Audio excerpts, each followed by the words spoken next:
mystery in our history.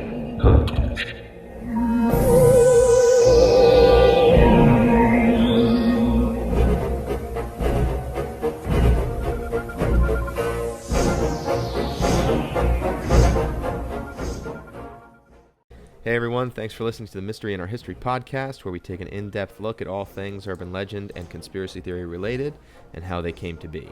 I'm JR, that's Chris, here we go. Yep. So we're back today with more cryptozoology. But if you aren't the one person from Australia who listens to this show, you may not be aware of this particular cryptid. So today we're covering the bunyip. Hey. It sounds like something that grows on your feet, but it's not. Now, if you're wondering why that name might sound familiar, Bunyip, it's because you've played Final Fantasy X. And okay, Bunyip, that's fine. Yeah, Bunyip in Final Fantasy X is a helm/armored type enemy that could be found along the Djoud's High Road. You need to capture 5 of each helm/armored type enemy in order to unlock Tankit in the Species Conquest selection of the Monster Arena. Oh, okay. I didn't know all that. I didn't know. But, yeah, I mean, I definitely played it when I was 15 and I loved it. I didn't know all that, though. I thought I was supposed to be the nerd on the show, but I'll let you have the geek crown. You know what? It's because you didn't subscribe Happily. to Game Informer, bro. You're right.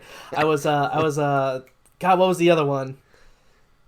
I don't even remember. I had the other stupid magazine. It wasn't the Game Informer, though. Well, it's gonna drive me crazy. I'm gonna figure it out. It'll before the come end of to you. this. It'll come. Just feel free to Yeah. interrupt the podcast and let me know when you remember it. Okay. Now, but for the context of this podcast, we're gonna stick to the one from Australia. All right. So the good old Down Under cryptid.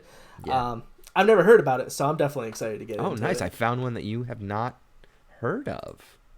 Yeah, not Look yet. at this. So it's exciting. This is a Mystery in Our History podcast first, ladies and gentlemen. Yeah. Usually I hear of all these crazy ones, but not the bunyip. All right, well, Not here yet. we go. Let's get into the bunyip. The bunyip is a large mythical creature from Australia Aboriginal mythology, said to lurk in swamps, billabongs, creeks, riverbeds, and waterholes. There can never be enough hydro homies out there, so Yeah, and it's also good to have him out there. it was not until right now that I realized Billabong is not just like a clothing company. Dude, okay. I felt really stupid when I read that, and my first thought was like, oh, like the clothing company. Because I guess I've never heard of what a billabong was either. So I guess Billabong is an Australian clothing company, maybe. Maybe? Anyway, I digress. Who knows? Doesn't matter.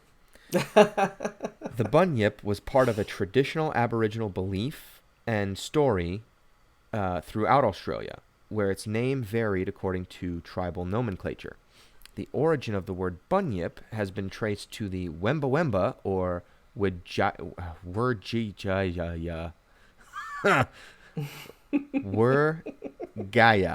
language of the Aboriginal people of Victoria in southeastern Australia. I don't know if I pronounced that right. I apologize if I didn't. Europeans recorded various written accounts of bunyips in the early and mid-19th century as they began to settle across the country. So I definitely wouldn't have done any better with those, so just know that. But also, early documentation of anything when it comes to any sort of conspiracy is always good. So the earlier the sightings, the better. So that's good. I feel like we're in for a good one. So according to the folklore, the bunyip is an aquatic mammal. It has smooth skin, quote-unquote apricot eyes, so like orangey eyes, and a bellowing cry that it releases before pouncing on its victims and devouring them. So its eyes say vegetarian, but that bite eating me says carnivore. Well played, Bunyip. Draw him in, pull the good old switcheroo. The old switcheroo. Give a little who's your daddy, who's your daddy. Right. Oh, So it's represented as uniting the characteristics of a bird and of an alligator. It has a head resembling an emu with a long bill, at the extremity of which is a transverse projection on each side with serrated edges like the bone of a stingray. Its body and legs partake of the nature of an alligator. The hind legs are remarkably thick and strong, and the forelegs are much longer, but still of great strength. The extremities are furnished with long claws, but the but the Aboriginals say Jesus. I can't speak. Let's try this one more.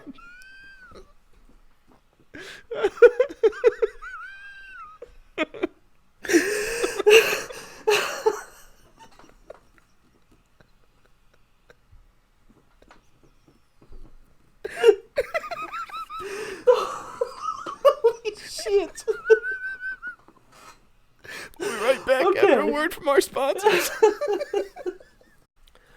All right, and we're back. We've composed ourselves. We apologize. You ever A little just bit have redder in the laughing face fit? now, but Yeah. Oh man. Okay. So I'm just gonna restart that bullet point. It's represented as uniting the characteristics of a bird and of an alligator. It has a head resembling an emu, with a long bill, at the extremity of which is a transverse projection on each side, with serrated edges like the bone of a stingray. Its body and legs partake of the nature of the alligator. The hind legs are remarkably strong and thick, and the forelegs are much longer, but still of great strength. The extremities are furnished with long claws, but the natives say its usual method of killing its prey is by hugging it to death. When in the water, it swims like a frog, and when on shore, it walks on its hind legs with its head erect, in which position it measures 12 or 13 feet in height. dude, that's disgustingly horrifying to like imagine I a know. 12 to 13 foot long like frog beast standing in front of you, like looking deep into my soul with their little apricot eyes, you know.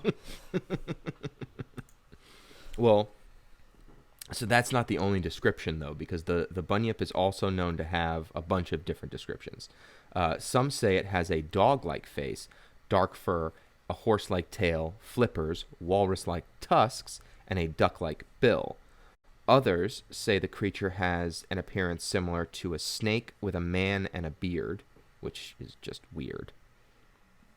This creature is described to gobble up children and livestock in several Aboriginal bedtime stories if they come too close to the water's edge. The bunyip is also said to prey upon the women and children of Aboriginal tribes during the night. It's hard to tell what the bunyip looks like because of its claims of variations, but all sightings agree that it is definitely an aquatic mammal. All right, so I'm gonna hate to be this guy, especially on the conspiracy show, but honestly, that I feel like that could just be alluded to like alligators, right? Alligators in the dark, Possibly. right? Because like it was killing people on the water beds, or eating up animals and people on the water beds. So it's kind of like for example, like that kid that got eaten by a gator at the Disney hotel when he was running around the waterbed around like down in dusk, Florida? because that's when the gators hunt, and I mean they're not going to discriminate. They see something they want to eat, they're going to eat it. So yeah, I mean they looked everywhere but the obvious, but you know they found the kid the next day, and you know I digress. But like it just sounds like they're making up something scary for just like gators eating shit in the dark. But I am Anyway, surprised that Captain Cryptid is the one trying to debunk this, and we're not even like right. let's see, we're not even So 15 minutes. that's the only time I'm going to be like critical about this, because it's you know, but like, I mean, gators are big, dude. Gators are big. They can be. Now, the bunyips, presumably seen by witnesses, according to their descriptions, most commonly fit one of two categories. 60% of sightings resemble seals or swimming dogs, and 20% of sightings are of long-necked creatures with small heads. The remaining descriptions are ambiguous beyond categorization. That's interesting. So this could potentially even be like two different things people are seeing. It's possible. Like one could be the quote unquote bunyip, and then the other could just be something else that we don't even know. We just call it a bunyip because we don't know. Yeah, it could be two cryptids. You're absolutely right. Yeah. Now the excuse me. The seal dog variety is most often described as being between 4 and 6 feet long with a shaggy black or brown coat. According to the reports, these bunyips have round heads resembling a bulldog, prominent ears, no tail, and whiskers like a seal or an otter. Wow. Okay. Yeah, that's a lot different sounding than the original one that you described there. Yeah, with the long neck and the emu and all that kind of stuff. Yeah. So the long-necked variety is allegedly between 5 and 15 feet long, which is like a huge variance. And is said to have black or brown fur, large ears, small tusks, a head like a horse or an emu, an elongated maned neck, about 3 feet long, and with many folds of skin and a horse-like tail. It's kind of funny how those two things get confused for the same thing, right? They sound completely different. Yeah, like, how do you see those two different things? We're like, oh yeah, that's bunyip, I guess. That's the bunyip. Well, the bunyip has been described by natives as amphibious, nocturnal, and inhabiting lakes, rivers, and swamps. Bunyips, according to Aborigines, can swim swiftly with fins or flippers, have a loud, roaring call, and feed on crayfish, though some legends portray them as bloodthirsty predators of humans, particularly women and children. Bunyip eggs are allegedly laid in platypus nests. So, I'm just going to say, no wonder they attack people. Like, if I was a 15-foot long creature, assuming, like, I was weighing about 200 pounds, probably more, and had to hunt crayfish to stay fed? Yeah, no thank you. I'll take the women and children. Bring those on. F that noise. Yeah. So, the origin of bunyip. The word bunyip comes from the Wurgaya language of Aboriginal people of Southeast Australia. It translates to devil or evil spirit. Yeah, that's pretty original there. Mm-hmm. Got creative. There's a lot of debate over the actual origin of the bunyip. But the bunyip darkened the folklore of Australia's Aboriginal people for centuries before it made its debut in written records of European settlers who bought into the legend wholeheartedly. Originally, the monster went by a different name in each indigenous tribe: the Wowie Wowie, the Yalu, the Kian Prati, the Dongu, and more. Wowie Wowie. Dongu. God damn it. Dongu. When Europeans got their hands on these various monsters, they united them under the single most popular name, Bunyip. Yeah. I mean, they should have called it the Dongu forever, because that's a way, way better name. I like Wowie Wowie. Wowie Wowie. That's a good one, too. Big Wowie Wowie fan. However, that goes back to Wowie. what you brought up, is this could be a bunch of different cryptids, and because Whitey got lazy, we decided, they're all going to be Bunyip. Fuck them. It's just Bunyip. I don't know what it is. It's Bunyip. Yeah. Now, as we've already stated, the Bunyip is a mythical creature from Australia Aboriginal mythology. It lurks in swamps, billabongs, creeks, riverbeds, and waterholes. The most frequent reports of Bunyip sightings came from the southeastern colonies of Victoria, New South Wales, and South Australia in the 1840s and 50s. The legend says that a man named Bunyip once broke the rainbow serpent's greatest law by eating his totem animal. I'm assuming a rainbow serpent. After that, he was banished and transformed into an evil spirit that lured tribesmen into the water to eat them. Yeah. Yeah, his totem animal was a crayfish and women and children. So now Bunyip's doomed to eat that for the rest of his life. It's a pretty rough gig. The Bunyip gobbles up children and livestock if they inch too close to the edge of the water. It mainly preys upon women and children in the darkness of night.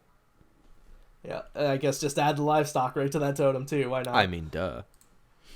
Yeah, Aborigines eat it. also have differing opinions on the bunyip. Some believe it's a bloodthirsty murderer, but others have called the bunyip a punisher sent to Earth to bring justice to anyone who commits evil acts and to protect the wildlife.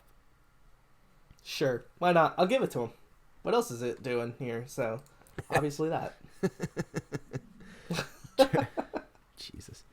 During the early settlement of Australia by Europeans, the notion became uncommonly held that the bunyip was an unknown animal that awaited discovery. Leave it to Whitey. Unfamiliar with the sights and sounds of the island continent's peculiar fauna, early Europeans believed that the bunyip described to them was one more strange Australian animal. They sometimes attributed unfamiliar animals' calls or cries to it. Scholars suggest also that 19th century bunyip lore was reinforced by imported European folklore such as that of the Irish puka. Yeah, I mean, I have to imagine settling on like a new island. You have the notion that you're gonna see some strange things that you're not used to back home. So that makes a lot of sense. And also, like, I've never been to Australia, but I remember all of the memes from maybe like 5-10 years ago of just like Australia. Everything here wants to kill you. Yeah. Oh yeah. Like absolutely. everything in Australia is just designed to murder you. Yeah, because it's just so hot there. Everything is just larger and wants to kill you. It's insane. Now, a large number of bunyip sightings occurred during the 1840s and 50s, particularly in the southeastern colonies of Victoria, South Wales, South Australia, as European settlers extended their reach. Sure. Settler superstition mixed with settler paranoia. More sightings. Exactly. I get it. So let's take a look at some of the important or, main things that led to this particular cryptid becoming more and more popular. Okay. The Hume find of 1818. One of the earliest accounts relating to a large unknown freshwater animal was in 1818 when Hamilton Hume and James Meehan found some large bones at Lake Bathurst in New South Wales. They did not call the animal a bunyip, but described the remains, indicating the creature was very much like a hippopotamus or a manatee. The Philosophical Society of Australia later offered to reimburse Hume for any costs incurred in recovering a specimen of the unknown animal, but for various reasons, Hume did not return to the lake. Ancient Diprotodon skeletons have sometimes been compared to the hippopotamus. And they are a land animal, but have sometimes been found in a lake or watercourse. All right. So that was kind of, like, for me, that's hard to give credit to, right? Because I mean, I don't doubt that they found animal remains back then.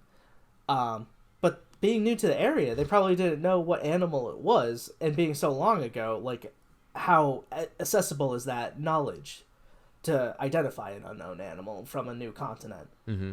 So, you know what I mean? Like, Well, so now, like, over 200 years they would later, have had to take it, yeah. Yeah, so it's like, okay, like, no doubt did you find something dead, but a bunyip, like, could have been a hippo for all we know. It could have, but at the same time, like, they also could have taken these bones and they could have brought them to the Aboriginal people, laid them out and go, what is this? We don't know what this is. What is this? And then the Aborigines go, that's a motherfucking bunyip. Yeah, no doubt. No doubt. So, and I'm sure they did something like sense. that. Like, they didn't just go, nah, we don't know what it is.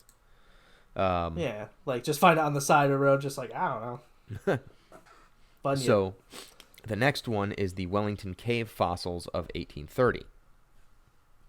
Now, this was more significant when the discovery of fossilized bones of some quadruped much larger than the ox or the buffalo in the Wellington Caves in the mid-1830s by Bushman George Rankin, and later by Thomas Mitchell. Evidently, they didn't go together. Sydney's Reverend John Dunmore Lang announced the find as convincing proof of the deluge, referring to biblical accounts of the flood. But British anatomist Sir Richard Owen identified the fossils as the gigantic marsupials Notosuchidae, Nototherium and Diprotodon. At the same time, some settlers observed that all natives throughout these districts have tradition of a very large animal having at one time existed in the large creeks and rivers, and by many it is said that such animals now exist. I don't know, man. Again, it's just like it's so long ago. It's just like I feel like it could be maybe a dinosaur. I wish like there were photos of it back then, but like cameras had just come out, so it was expensive, and Well, I yeah. don't know. Like again, like I'm sure they had local people in on it, so they probably had like better sources. But So, I mean, but they said, okay, so here's some fossils. What are we mhm, looking at? And one guy goes, you're yeah, looking at dinosaurs. That's all. It's a hmm, Diprotodon, right? Or a Nototherium. That's, right, we know that that was around in this area at that time. That history already exists, so this is what it's got to be. And then exactly, and then somebody else just comes along. Where is it?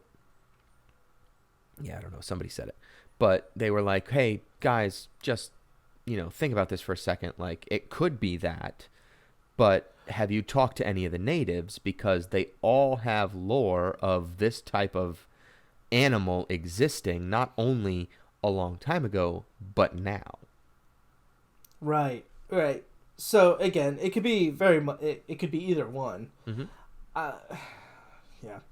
Again, the guy who wants to believe in all these is leaning on dinosaurs. I know. So I don't know what that says about me right now. Well, let's talk about Australian Museum's Bunyip of 1847. Okay, let's The do it. purported Bunyip skull. Now it sounds good. Hopefully, some solid evidence here. I'm ready for this skull. In January of 1846, a peculiar skull was taken by a settler from the banks of, oh boy, Murrumbidgee River near Balranald, New South Wales. Why are these names so ridiculous? Initial reports suggested that it was a skull of something unknown to science. The squatter who found it remarked, all the natives to whom it was shown called it a bunyip. By July 1847, several experts, including W.S. Macleay, a professor, and Professor Owen, had identified the skull as the deformed foetal skull of a foal or calf. At the same time, the purported bunyip skull was put on display in the Australian Museum in Sydney for 2 days. Visitors flocked to see it. The Sydney Morning Herald reported that many people spoke out about their bunyip sightings. Reports of this discovery use the phrase Klein Pratier as well as bunyip. Explorer William Hovell, who examined the skull, also called it cotton pie. I mean, look, deformed cow skull or not, it's something in the tangible evidence wheelhouse. Um, And I mean, it's how, just too how bad do we you can't get prove it that like it was a deformed cow skull? You know what I mean? Like, right. What do you put that up against to get something to fall back on? Exactly. So, exactly. In March of that year, a bunyip, or an immense platypus, was sighted, sunning himself on the placid bosom of the Yarra, just opposite the Custom House in Melbourne. Immediately, a crowd gathered, and 3 men set off by boat to secure, the stranger, which disappeared when they were about a yard away. yeah, I mean, yeah, same. Bunyip's just minding his own business. I would absolutely do the Hmm. same. So this particular story is fascinating to me because once something was on display that gave people proof, regardless of whether or not it was real, all of a sudden people are talking about all of their encounters and people are seeing the creature, like, immediately after. So it goes from being a myth to being something everyone experienced. It's like, for me, this is where it's like, oh, how convenient. Yep, yep, exactly. And once people see their boogeyman, they're convinced it's real. Um, you know what I mean? Again, Yeah. if I saw something scary in the dark and I was like, oh, maybe, like I would, yeah, definitely. So, All right, so we're going to move on now to William Buckley's account of bunyips in 1852. sweet. Another early written account is attributed to escaped convict William Buckley in his 1852 biography of 30 years, living with the Wathaurong people. His 1852 account records, quote, in Lake Mudawari, now Lake Modware, as well as in most of the other inland, is a very extraordinary amphibious animal, which the natives call Bunyip. Buckley's account suggests he saw such a creature on several occasions. He adds, quote, I could never see any part except the back, which appeared to be covered with feathers of a dusky gray color. It seemed to be about the size of a full-grown calf. I could never learn from any of the natives that they had seen either the head or the tail. Buckley also claimed the creature was common in the Barwon River and cites an example he heard of an Aboriginal woman being killed by one. He emphasizes the Bunyip was believed to have supernatural powers. That's so strange, man. Like, this guy actually saw something in the water and couldn't identify it, but the Aboriginals were like, no, dude, that's Bunyip. Yeah. Oh, that's a great piece you found. Like, that's it's really so interesting. that was pretty cool. Because he described it to the natives, and they're like, yeah, it's just a Bunyip. Yep, no worries. It's just Bunyip. We know don't even about worry him. about it. Yeah, we know. It's cool. He hangs out. And now, so here's an even more in-depth thing. So, Stockler's sightings and drawings from 1857. So, in an article titled The Bunyip, a newspaper reported on the drawings made by Edwin Stockler as he traveled on the Murray and Goulburn rivers. Amongst the latter drawings, we noticed a likeness of the Bunyip. This is a quote. Or rather, a view of the neck and shoulders of the animal. Mr. Stockler informs us that the Bunyip is a large freshwater seal having two small paddles or fins attached to the shoulders, a long swan-like neck, a head like a dog, and a curious bag hanging under the jaw, resembling the pouch of the pelican. The animal is covered with hair, like the platypus, and the color is a glossy black. Mr. Stockler saw no less than 6 of these curious animals at different times. His boat was within 30 feet of one near Maguire's Punt in the Goulburn, and he fired at the Bunyip, but did not succeed in capturing him. Because that's brilliant. Oh, look, that's new. Let me kill it. The smallest appeared to be about 5 feet in length, and the largest exceeded 15 feet. The head of the largest was the size of a bullock's head. I don't know what a bullock is, and 3 feet out of water. After taking a sketch of the animal, Mr. Stockler showed it to several Aborigines of the Goulburn tribe, who declared that the picture was, quote, Bunyip's brother, meaning the duplicate or likeness of a Bunyip. The animals moved against the current at the rate of about 17 miles an hour, and Mr. Stockler states that he could have approached close to the specimens he observed, had he not been deterred by the stories of the natives concerning the power and fury of the Bunyip, and by the fact that his gun had only a single barrel. His boat was of a very frail description. So before I go on, this was a direct quote, and so I had to substitute Aborigines and replace a different word because this is an old European article from the mid 1800s, so that should tell you all you need to know about what word I got rid of. They're being chill. Yes. So Chris, sorry, your thoughts. No, these are always the stories that I find fascinating, though. Like, I love hearing about explorers finding something they can't explain. You know, they make a little doodle or sketch or something, and then show it to the Aboriginals, and they go, "Oh yeah, man, that's the Bunyip. You know, ancient evil that's been hidden away from society. Don't mess with it," or whatever they say, something like that. I thought it was really cool. I thought it was really cool that like he saw a bunch of them, and they ranged from 5 to 15 feet. So it's like, okay, so maybe there's the younger ones and then the full-grown ones, or whatever the case may be. But there's one guy seeing the same thing 6 times, and it was a different size every time. Yeah, right. So he was close to like a nest or something, or some. There's more Yeah. than one. Maybe that's what the different descriptions are. Even Could be. a baby and a full grown one. Yep. So the description varied across newspaper accounts. The great Bunyip question seemed likely to be brought to a close as Mr. Stockler, an artist and a gentleman who has come up the Murray in a small boat, states that he saw one and was enabled to take a drawing of this vexed question, but could not succeed in catching him. I love an artist and a gentleman. It's just Yeah, I didn't know people actually said that. That's all. the quotes Like, I from love these it. newspaper accounts are so fucking great. Right. So now here's the crazy thing, right? So it goes on to say, we have seen the sketch and it puts us in mind of a hybrid between the water mole and the great sea serpent. Mr. Stockler, an artist, and his mother are on an expedition down the Murray for the purpose of making some faithful sketches of the views on this fine stream, as well as of the creatures frequenting it. I have seen some of their productions as they portray localities with which I am well acquainted, can pronounce the drawing's faithful representations.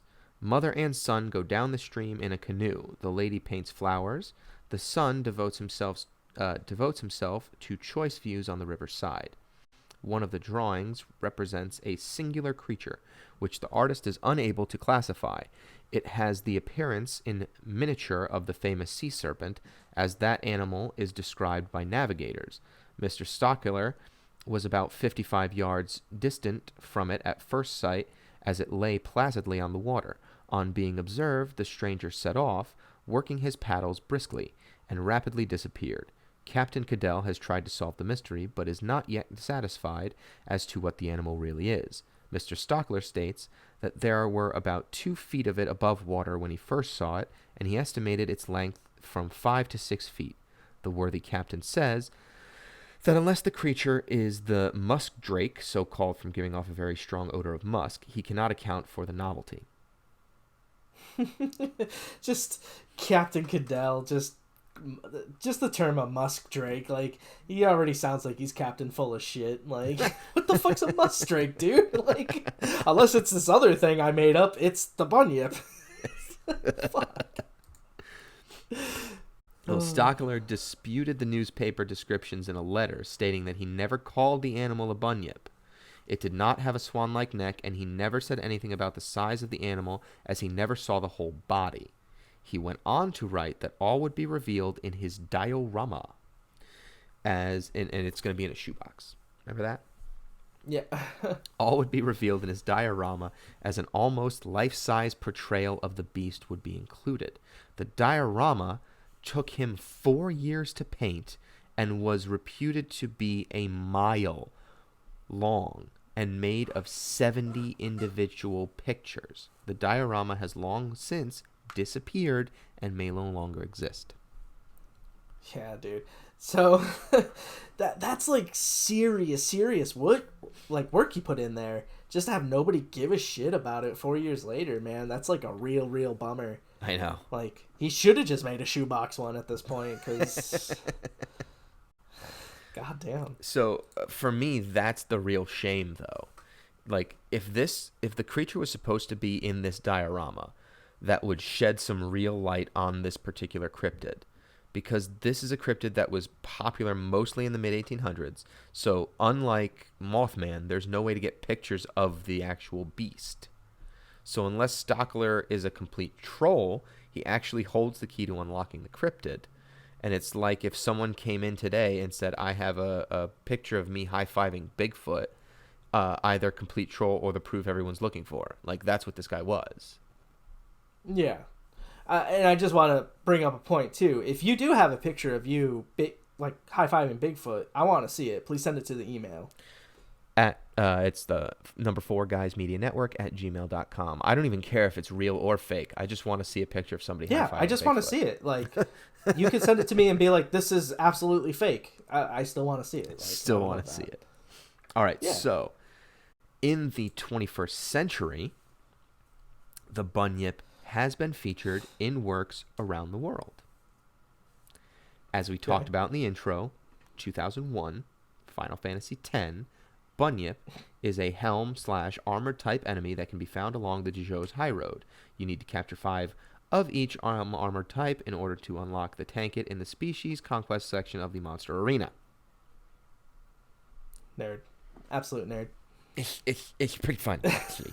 So, in 2002, Chris, the video game series Ty the Tasmanian Tiger. Ty the Tasmanian Tiger portrays Bunyip as a peaceful, mystical elder who inhabits the world of the dreaming, though not as ferocious as their namesake and resembling primates. The robotic suits that Ty can pilot in Ty the Tasmanian Tiger 2, Bush Rescue, and Ty the Tasmanian Tiger 3, Night of the Quinken, are named after the bunyips such as Shadow Bunyip, Battle Bunyip, and Missile Bunyips. So they took a few creative liberties, I see. Just a couple. Just a little bit. In 2009, a character named Bruce Bunyip appears in the children's book The Nediad by American Daniel Pinkwater.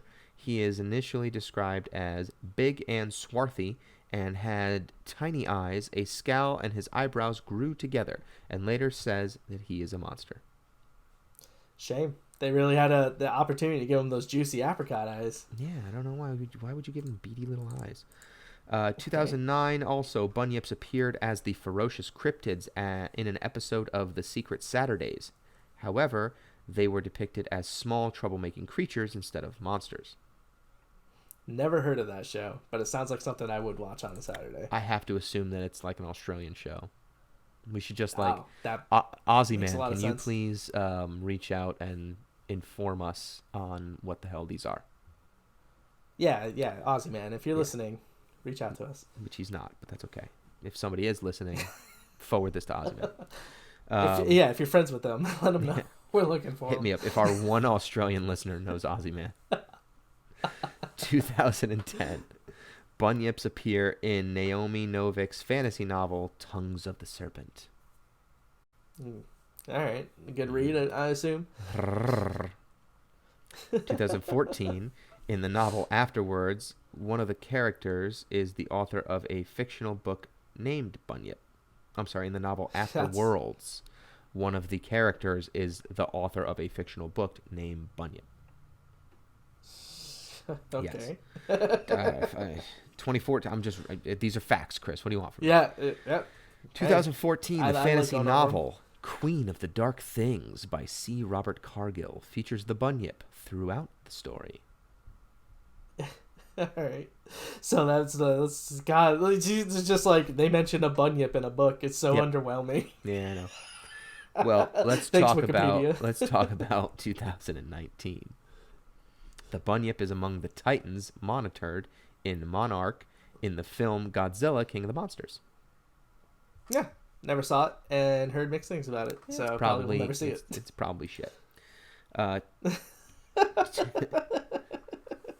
Today, the Bunyip is largely regarded as no more than a charming bit of folklore.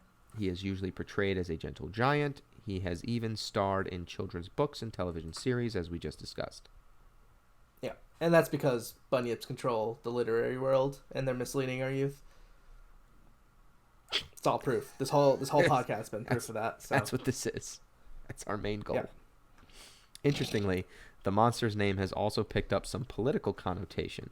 It can be used as a derogatory term to belittle political movements that are made up of imposters or humbug. During the 1850s, it was used to mock the Bunyip aristocracy, a group of European settlers who aspired to create a new class in Australian society. In the 1930s, the word was used again as an attack on the Liberal Party of Australia. All right. Well, I can see that being a useful name to call people, I guess. I mean, we say fucking snowflake over here, so I don't see how bunyip's any worse. Makes you a bunyip. Yeah, you fucking bunyip. I'm gonna start calling people a bunyip. That's it. You're such a bunyip. Goddamn bunyip. Well, even though Chris has been doing this for the majority of the podcast, No cryptozoology episode would be complete without a quote explanation of the myth, according to other sources, not us. Yeah. Even though most Australians today believe that the bunyip is purely mythological, a small pocket of cryptozoologists still cling to the numerous fossils and sightings of Australia's watery monster. Yeah, I mean that's fair. I don't know if you'll know this or not, but like, do you know if there's like actual any like photographs or fossils that are still around? The answer to that question, Chris, is maybe. So I have just pictures of the bunyip that will, roll across your screen, obviously, throughout this episode, and we'll put on Instagram. But there's also a picture of the deformed calf skull that we have on this episode, too. Yeah, so that's up there. Nice. Cool. Good. Yeah. The most popular theory names the Diprotodon, a giant marsupial, which has been extinct in Australia for over 46,000 years, as the famous water beast.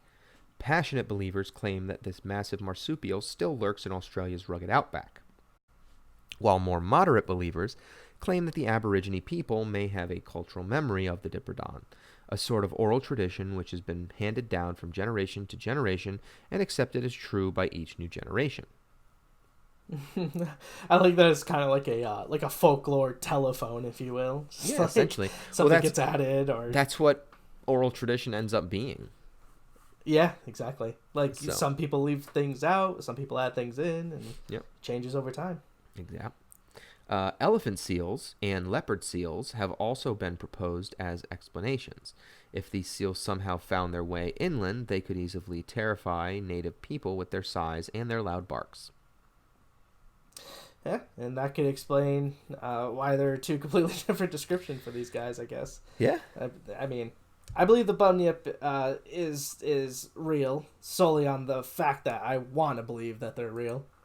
And I think that's about it, because there's not a lot of overwhelming evidence there, but I just want to believe it's real, so I'm going to do that. The evidence isn't overwhelming, but it's also, it's not, like, I feel like thinking about the bunyip, it's not as hard to imagine the bunyip being real as it is for, like, Bigfoot or the Loch Ness Monster being real. Does that make sense? Yeah, that makes total sense. I was actually just about to say, like, that's what makes all cryptozoology fun, right? It's like the lack of evidence. Like, people think they saw something. But like remember the Mothman episode, right? We had like all those pictures and sightings and firsthand accounts and all that kind of stuff, right? And so like Absolutely. For me, like it's a lot. The bunyip, or not the bunyip, the Mothman is like way clearer in the cryptozoology world than say Bigfoot. Because no one's just like, and granted, we haven't done a Bigfoot episode yet, and so I haven't done a lot of research on it yet, but like I've never personally heard anybody going, I'm walking through the woods and Bigfoot comes up to us and he like growls at us and makes us leave, and then, you know, something else happens where we were, and thank goodness Bigfoot saved our lives. You know what I mean? Like that story with the Mothman, and I think it was like in China or something like that. So, like, those I don't remember. Like, people say, like, oh, I got a picture of Bigfoot or whatever the case may be. But there's never anything that I've heard like that. Same thing with, like, the Loch Ness Monster. It's like people say they saw it, but it's like this is, like, years and years and years of sightings and pictures and, you know, like, drawings. And granted, the drawings are, you know, disappeared. But, like, then you have, like, this, you know, famous ancient thing really resembles what you're talking about, but the Aborigines, unless they were just really good at passing down their heritage and stories, which is completely plausible, there's no reason to believe that people weren't seeing this thing. And like I mean, it appears to me, okay, so there's still crayfish or crawfish or whatever the hell they are, right? Those still exist. And if that was its main food source, it's not like its main food source dwindled away, causing it to go extinct. So, Right. like, and from the stories and the research that I did, it's not like the Aboriginal people were hunting it. Right. They were They were staying. They were staying they were away from scared it. They were like, shitless no of way. it. Yeah. You know, so Yeah. and like this guy just trolling down a river, sees 6 of them, Right.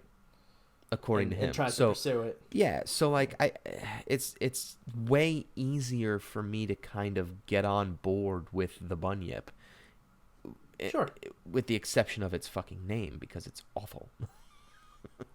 Yeah. Well, that's that's what happens when things get named in Australia, as we heard the wowie wowie, I know. the dongu. But The it's like fucking dongu. it's so funny because like you have like, okay, so Bigfoot isn't like terrifying, but it's Yeah. also, you know what I mean? Like Bigfoot's not a terrifying name, but also like it's got the word big in it, so it kind of instills a little bit of fear because it's big.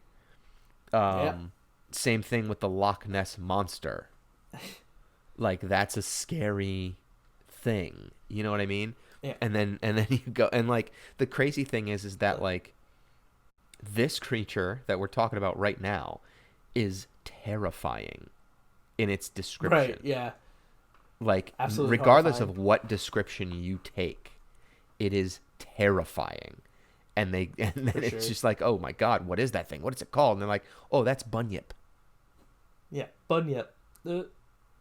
Oh, okay. Yeah.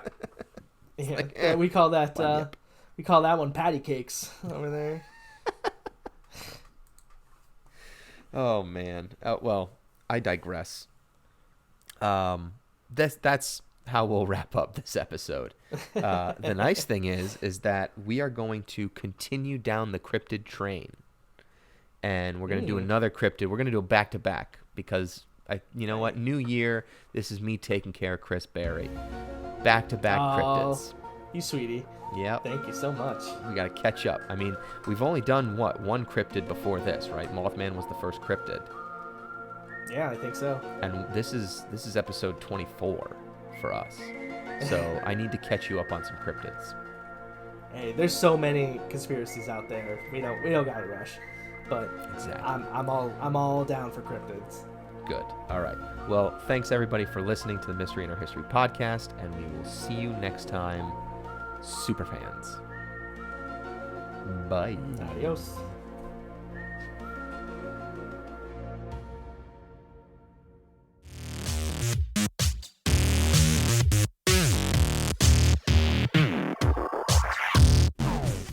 Hey guys, thanks for listening. If you have any suggestions or topics for us to cover, email us at 4guysmedianetwork@gmail.com. If you're on the go, you can subscribe to our shows on iTunes. Be sure to check out our Patreon page, 4Guys Media Network, for access to exclusive content like minisodes and more. We have a lot of goals to hit, so we can keep improving and continue providing more content ad-free. So all of your donations are greatly appreciated. Make sure you subscribe to the 4Guys Media Network YouTube channel for all of our other projects by clicking the link on the right. And lastly, if you want to watch another episode, just click the link on the left. Thanks again for listening, and we'll see you next time.